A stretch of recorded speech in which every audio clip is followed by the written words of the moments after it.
আসসালামু আলাইকুম।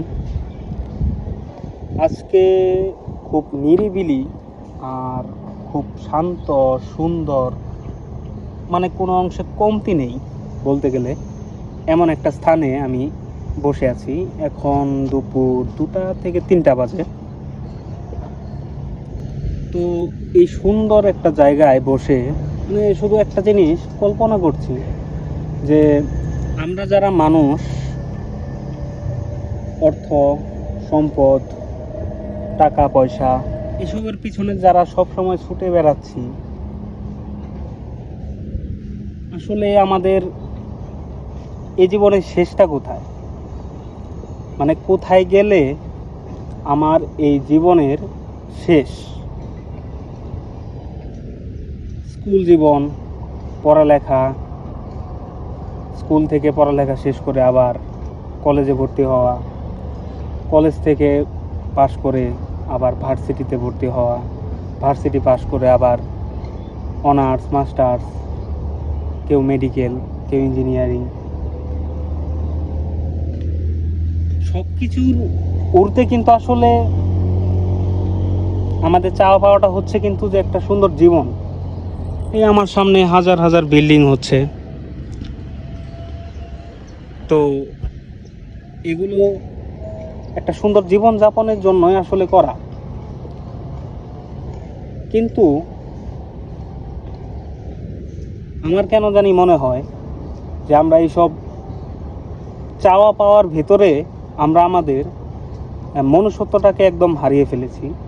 ঠিক তার চেয়ে বেশি আমার কাছে মনে হয় এই যে চাওয়া, এই যে পাওয়া, এসব আকাঙ্ক্ষা কেন জানি আমাদের সময়টাকে কেড়ে নিচ্ছে। আমার এই কথার পেছনে একটা বিশেষত্ব আছে।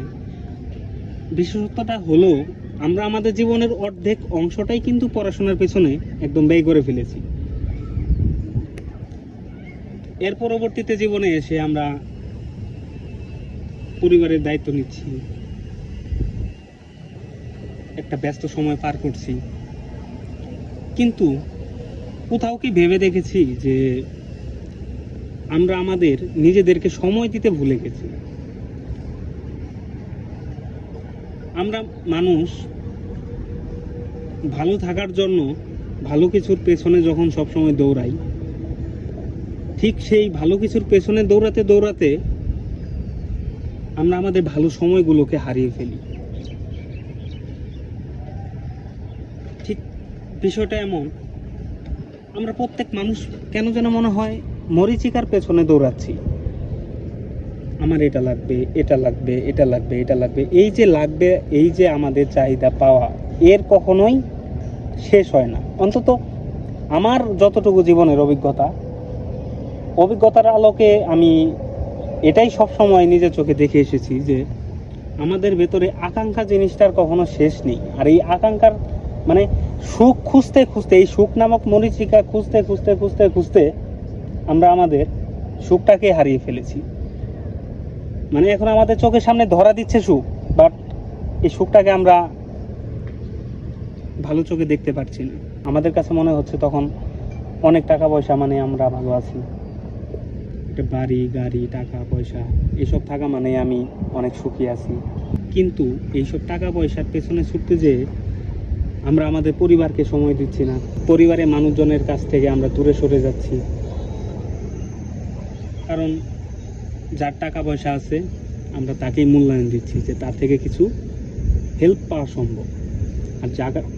আর যার টাকা পয়সা নেই সে তো আমাকে হেল্প করতে পারবে না, তার মানে তার সাথে থাকাটা আমার অসুখের কারণ। এই জিনিসটাই, কিছু কিছু জিনিস আসলে মানে যখন আমি ফ্রিতে বসে থাকার সময় পাই তখন এই জিনিসগুলোই আমাকে আসলে ভাবায় যে আসলে জীবনে কি পেলাম। আমার মতো ছোট্ট একটা মানুষের আসলে তেমন একটা পাওয়ার বয়সও নাই এখন, তারপরেও কেন জানি মনে হয় পরিবার, আত্মীয় স্বজন এদের সাথে মিলেমিশে থাকার যে সুখটা, একা থাকার ভেতরে আসলে সেই জিনিসটা কখনো খুঁজে পাওয়া যায় না। হোক সে অনেক টাকা পয়সার মালিক, হোক সে অনেক হোক সে অনেক বড় মাপের একজন, কিন্তু যাই হোক দিন শেষে পরিবার তো পরিবার। সবসময় আসলে পরিবারের থেকে দূরে না থেকে কেউ যদি পরিবারের সাথে একত্রে থাকার চিন্তা ভাবনা করে, তার সাথে একটা ভালো বন্ডিং, পরিবারের প্রত্যেক জনের সাথে একটা ভালো বন্ডিংয়ের চেষ্টা করে, লাইফে তার আর এক্সট্রা করে সুখ খুঁজতে হয় না, অটোমেটিক্যালি সে তার সুখটাকে খুঁজে পায়। যাই হোক, অনেক সুন্দর একটা সময় কাটাচ্ছিলাম একা একা, আশেপাশে কেউই নাই, মনোমুগ্ধকর একটা জায়গা। হঠাৎ এসব কথা মনে হলো যে একটু পোস্ট করি, তাই বলা। ওকে, আল্লাহ হাফেজ।